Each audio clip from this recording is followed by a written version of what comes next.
conocer la historia de este emblemático monumento ubicado en Felipe Carrillo Puerto. Me refiero a la Pila de los Azotes.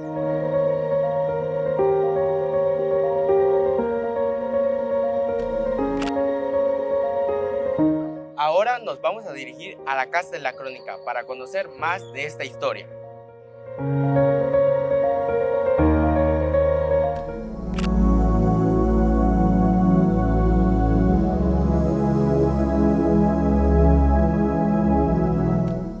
Me encuentro con el cronista de la ciudad de Felipe Carrillo Puerto, con el maestro Mario Chancoí, que nos va a contar un poco más de la historia de lo que es el municipio de Felipe Carrillo Puerto, específicamente lo que es la Pila de los Azotes. Para conocer un poco más de esta historia, vamos a hacerle unas preguntas, ya que él es el especialista en el tema. ¿Cuándo inicia la construcción de la Pila de los Azotes?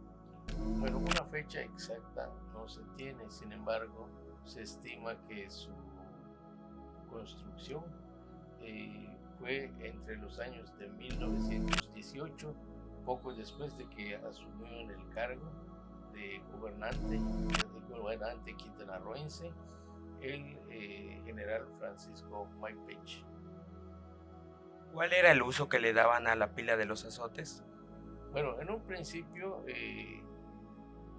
probablemente su utilización principal era el de formar parte de una imagen urbana. Sin embargo, con el paso del tiempo, pues hay que recordar que las leyes en Quintana Roo durante esos años no se aplicaba la Constitución.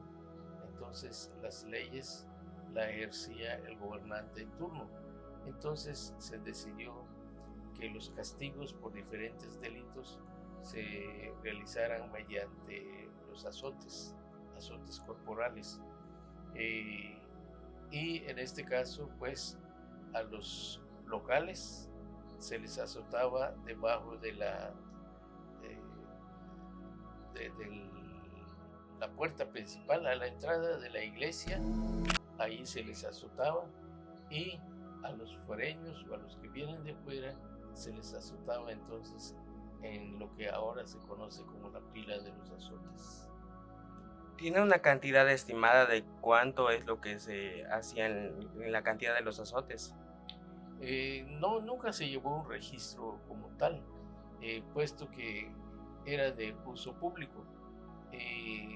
Se castigaba ahí. Lo que sí se sabe, cuáles son los castigos principales: aquellos que agreden, agresión física, se les aplicaban arrobas o cintarazos.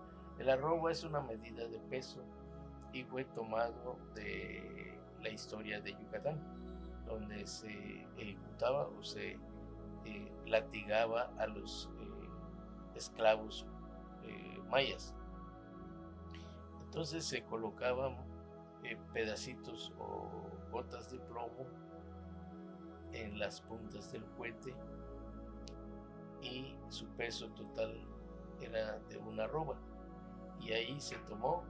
Entonces aquí se aplicaban 2 arrobas, 3 arrobas o 3 latigazos, 4 hasta 50 latigazos a los que delinquen, al que roba a la novia, al que agrede al vecino, al que toma y agrede, al que se lleva a la novia, al homicida.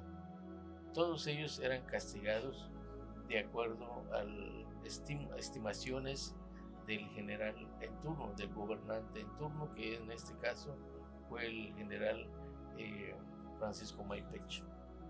¿Y considera que este tipo de castigos mejoraba la convivencia entre los habitantes del municipio? No mejoraba, sino más bien se aplicaba una sanción al que delinque, como cualquier otra entidad, ¿no? Donde se comete un ilícito, se tiene que castigar. Y así es como se castigaba aquí. Y lo que sí era público, estos azotes eran públicos, entonces se les despojaba de la ropa al que se iba a castigar, y se le aplicaban los azotes. Los verdugos o las personas encargadas de ejecutar. No era una sola persona, eran varias. Cada grupo o cada compañía tenían a una persona responsable para aplicar los castigos. ¿Y cuándo finalizó su uso de la pila de los azotes? Concluye este periodo de castigos cuando el general Francisco Maipech firma un convenio con el gobierno federal, con el gobernador de Quintana Roo, en el que acepta la aplicación de la justicia y de las leyes federales en esta parte de Quintana Roo.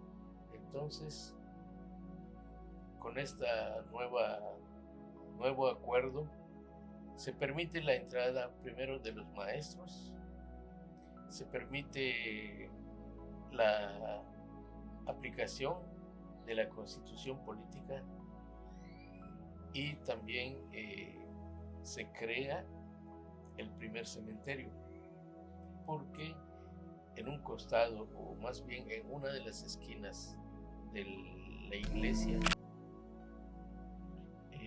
a cierta distancia se enterraban a los fallecidos. Entonces ya cuando el general May acepta la entrada de la Constitución política, se crea el cementerio y se crea también el registro civil. Días después se establece también la primera delegación de gobierno en esta parte de Quintana Roo. ¿Y algún dato adicional o curioso que nos quiera comentar sobre el tema? Bueno, en el caso del adulterio, vamos a llamar, es un caso curioso. En el caso del adulterio, cuando el hombre engaña a su esposa, le dan cuetazos con una vara que se llama Guayumac. Es una vara más o menos de 1,20 centímetros con el que se azotaba al campesino, entonces, o al delincuente. Entonces, cuando el marido engaña a la mujer, se le castigaba al varón, y cuando la mujer engañaba al marido, se azotaba a la mujer y de pilón al marido por dejado. Entonces, son datos curiosos que se aplicaban en esos días cuando el general May era el gobernante de turno. Y bueno, pues ahí está la historia de lo que es parte de la pila de los azotes. Si usted quiere conocer la historia del municipio de Felipe Carrillo Puerto, puede acercarse con el cronista Mario Chancoí. Ahí estará para atenderles amablemente. Aquí está en la Casa de la Crónica de Felipe Carrillo Puerto. Ahora que ya sabes la historia de este histórico monumento de Felipe Carrillo Puerto para el mundo, yo soy Jaime Canché y nos vemos hasta la próxima.